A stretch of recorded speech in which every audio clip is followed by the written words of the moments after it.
किसी भी चीज की तह तक जाना इंसान की फितरत है, चाहे उसे उसके लिए किसी भी हद तक क्यों ना जाना पड़े। इसलिए इंसान उस चीज को खोज रहा है जिसकी कोई सीमा ही नहीं, या यूं कहें उसका कोई और छोर नहीं। आखिर ऐसी वो क्या चीज है? शायद आप इसके बारे में जानते हैं। जी हाँ, वो चीज है हमारा ब्रह्मांड, यानी यूनिवर्स।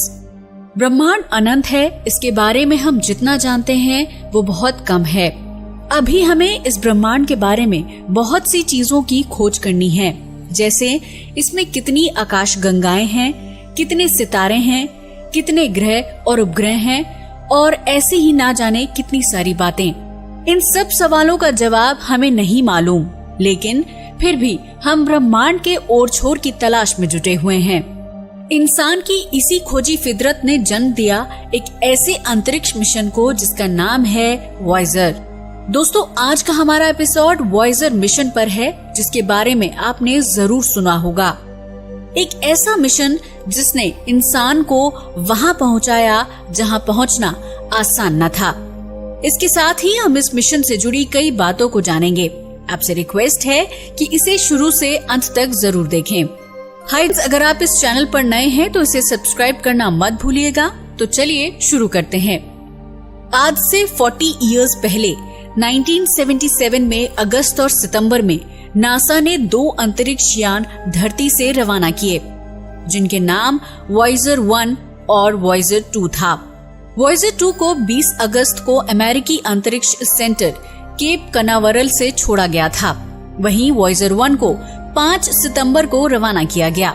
आज 40 साल बाद ये दोनों अंतरिक्ष यान धरती से अरबों किलोमीटर की दूरी पर हैं। वॉयेजर 1 तो अब हमारे सौर मंडल से भी दूर, यानी करीब 20 अरब किलोमीटर दूर जा चुका है। वहीं वॉयेजर 2 ने दूसरा रास्ता लेते हुए करीब 17 अरब किलोमीटर का सफर तय कर लिया है। इन दोनों यान की पृथ्वी से दूरी इतनी ज्यादा है कि वॉयेजर 1 से धरती पर मैसेज आने में करीब 38 घंटे लगते हैं। वो भी तब जब ये रेडियो सिग्नल 1 सेकेंड में 3 लाख किलोमीटर की दूरी तय करते हैं, यानी प्रकाश की गति से चलते हैं। वहीं दूसरी तरफ वॉयेजर 2 से धरती तक कोई भी मैसेज आने में 30 घंटे का समय लगता है। सबसे बड़ी हैरानी वाली बात ये है कि आज 40 साल बीत जाने के बाद भी दोनों यान सही सलामत काम कर रहे हैं और ब्रह्मांड के कई राज हम तक पहुंचा रहे हैं। लेकिन एक बात है कि ये यान अब बूढ़े हो चले हैं और इनके काम करने की क्षमता कम हो गई है। इनकी तकनीक भी काफी पुरानी हो चुकी है। इसलिए इन दोनों वॉयेजर से आने वाले मैसेज पकड़ने के लिए नासा ने पूरी दुनिया में रेडियो सिग्नल सेंटर बनाए हैं।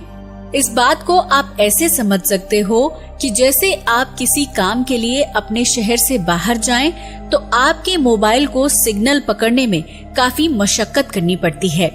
ठीक उसी तरह नासा आज दुनिया भर में बड़ी बड़ी सैटेलाइट डिश लगाकर वॉयेजर से आने वाले सिग्नल पकड़ता है। इस मिशन से जुड़े एक वैज्ञानिक एड स्टोन का कहना है कि आज वॉयेजर 1 ब्रह्मांड में इतनी दूर है कि जहां अंधेरे और सर्द माहौल के सिवा कुछ भी नहीं। वो बताते हैं कि वॉयेजर मिशन के डिजाइन पर 1972 में काम शुरू किया गया था।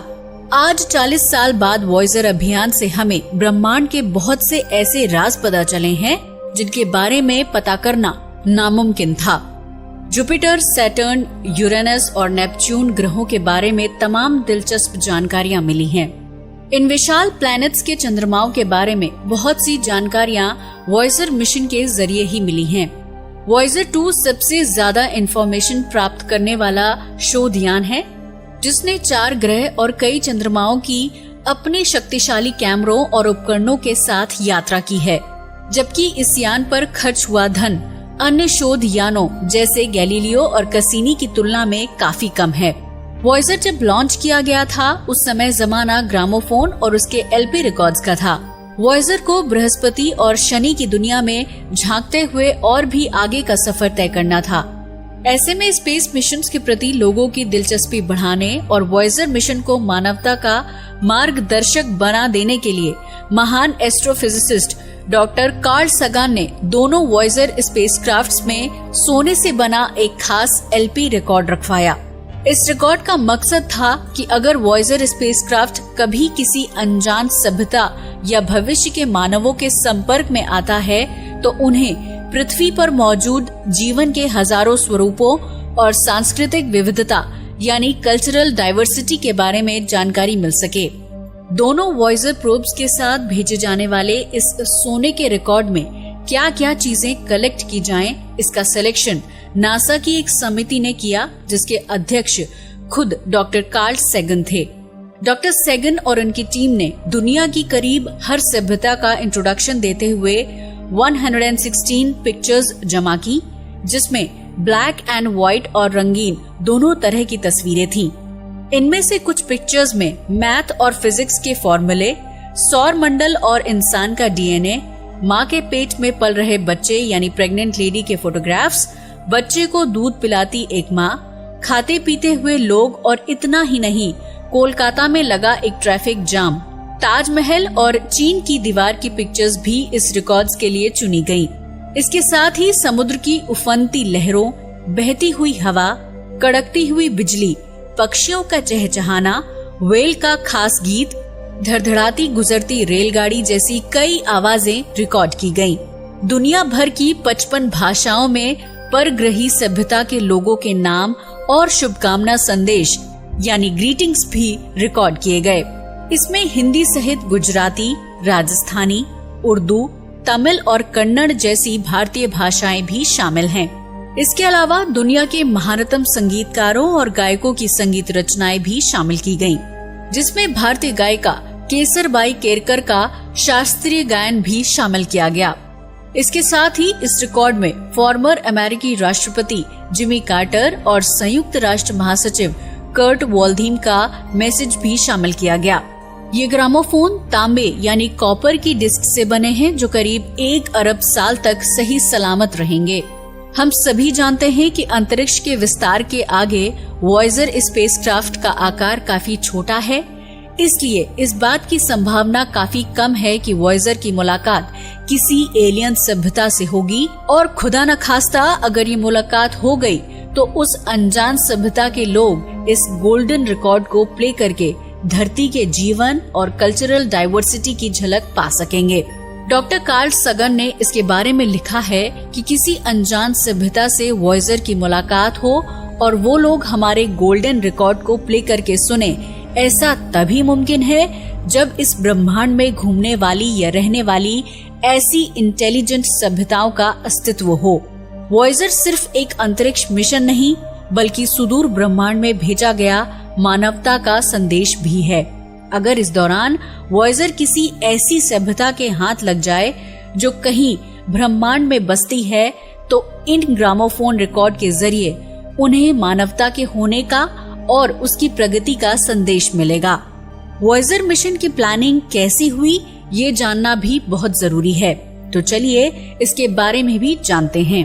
70 के दशक के अंत में एक अद्भुत खगोलीय घटना घटी। बृहस्पति, शनि, यूरेनस और नेपच्यून ऐसी विशेष स्थिति में आ रहे थे कि किसी एक स्पेसक्राफ्ट की मदद से एक के बाद एक इन चारों ग्रहों के करीब से होकर गुजरा जा सकता था। इस तरह किसी ग्रह के करीब से गुजर जाने को साइंस की लैंग्वेज में फ्लाई बाई कहते हैं। सौर मंडल के ग्रहों की ये स्थिति हर 177 ईयर बाद बनती है। नासा की जेट प्रोपल्शन लैब के एरोस्पेस इंजीनियर गैरी फ्लैंड्रो ने ग्रहों की बन रही इस खास स्थिति पर स्टडी कर एक अनोखी बात खोज निकाली। गैरी ने गणित की मदद से समझाया कि अगर कोई स्पेसक्राफ्ट एक खास एंगल से बृहस्पति के करीब से गुजरता है, तो इस ग्रह का गुरुत्वाकर्षण खिंचाव उसे एक ऐसी जबरदस्त अतिरिक्त उछाल दे देगा जिससे वो स्पेसक्राफ्ट बिना ईंधन खर्च किए सीधे शनि तक जा पहुंचेगा। बृहस्पति की तरह शनि के गुरुत्वाकर्षण से मिली अतिरिक्त उछाल से उसे आगे के ग्रह यूरेनस और नेपच्यून और उससे भी आगे जाना मुमकिन है। ये बिल्कुल न्यू आइडिया था। बेहद कम ईंधन खर्च करके केवल गुरुत्वाकर्षण की उछाल का इस्तेमाल करके अंतरिक्ष में दूर दराज का सफर मुमकिन था। नासा ने फौरन एक ग्रांड टूर की योजना बनाई, जिसके तहत बृहस्पति, शनि और उससे आगे नेपच्यून, प्लूटो तक अलग अलग जुड़वा स्पेसक्राफ्ट भेजे जाने थे। लेकिन इस ग्रांड टूर योजना का एक बड़ा हिस्सा रद्द हो गया क्योंकि अमेरिकी कांग्रेस ने इतना फंड देने से इनकार कर दिया। केवल इतनी मंजूरी मिल पाई कि बस 2 स्पेस प्रोब भेजे जाएं। इस तरह नासा ने वॉयेजर मिशन पर काम शुरू किया, जिसके तहत 2 प्रोब वॉयेजर 1 और वॉयेजर 2 बृहस्पति और शनि पर भेजे जाने थे। 1977 में इन जुड़वा स्पेस प्रोब्स में वॉयेजर 2 को पहले लॉन्च किया गया। ग्रहों की अनोखी स्थिति को ध्यान में रखते हुए वॉयेजर 2 को प्रक्षेपण यानी प्रोजेक्शन ऐसे खास एंगल पर किया गया ताकि ये बृहस्पति, शनि, यूरेनस और नेपच्यून तक पहुंच सके। वॉयेजर 1 की लॉन्चिंग इसके जुड़वा प्रोब के कुछ दिन बाद हुई, लेकिन इसका प्रक्षेपण पथ छोटा और तेज रखा गया ताकि ये बृहस्पति और शनि पर वॉयेजर 2 से पहले पहुंच सके। वॉयेजर 1 को हाई प्रायोरिटी दी गई क्योंकि इसे शनि के एक खास चंद्रमा टाइटन के भी बेहद करीब से गुजरकर उसके एटमॉस्फेयर की स्टडी करना था। 19 दिसंबर 1977 को वॉयेजर 2 को पीछे छोड़ते हुए वॉयेजर 1 उसके आगे निकल गया। 14 जून 2012 को नासा ने बताया कि वॉयेजर 1 अब सौर मंडल के अंतिम छोर से भी आगे निकलकर गहन अंतरिक्ष यानी डीप स्पेस में लगातार आगे बढ़ते चला जा रहा है। वॉयेजर 1 और उसका जुड़वा स्पेसक्राफ्ट वॉयेजर 2 दोनों 2 अलग अलग दिशाओं में एक दूसरे से दूर चले जा रहे हैं और वॉयेजर 1 की रफ्तार वॉयेजर 2 की तुलना में 10% ज्यादा है। दोनों के बीच की दूरी का अंदाजा इस बात से लगाया जा सकता है कि पृथ्वी पर डीप स्पेस नेटवर्क को वॉयेजर 1 से डेटा लेने के बाद वॉयेजर 2 को सुनने में 16.5 घंटे का समय लग जाता है। 722 किलो वजनी स्पेसक्राफ्ट वॉयेजर 1 हेलियोस्फीयर यानी सूर्य किरणों की पहुंच की सीमा वाले अंतरिक्ष के इलाके को पीछे छोड़कर हेलियोशीद यानी गहन ब्रह्मांड में प्रवेश कर चुका है। वॉयेजर 1 जल्द ही इंटरस्टेलर स्पेस यानी अंतरिक्ष में 2 सितारों के बीच के इलाके में प्रवेश करने वाला है और इसी के साथ वॉयेजर 1 हमारे सौर मंडल से भी आगे निकल जाने वाला पहला मानव निर्मित स्पेसक्राफ्ट बन जाएगा। दोस्तों, वॉयेजर 1 और वॉयेजर 2 का सफर अभी खत्म नहीं हुआ है। अगले पार्ट में हम फिर से इन दोनों स्पेसक्राफ्ट के बारे में ऐसी जानकारी देंगे जो इन दोनों यान ने अब तक पृथ्वी पर भेजी है। आज के लिए बस इतना ही। आपको ये वीडियो कैसा लगा हमें कमेंट करके जरूर बताएं। साथ ही वीडियो को लाइक और शेयर करना ना भूलें। जय हिंद दोस्तों।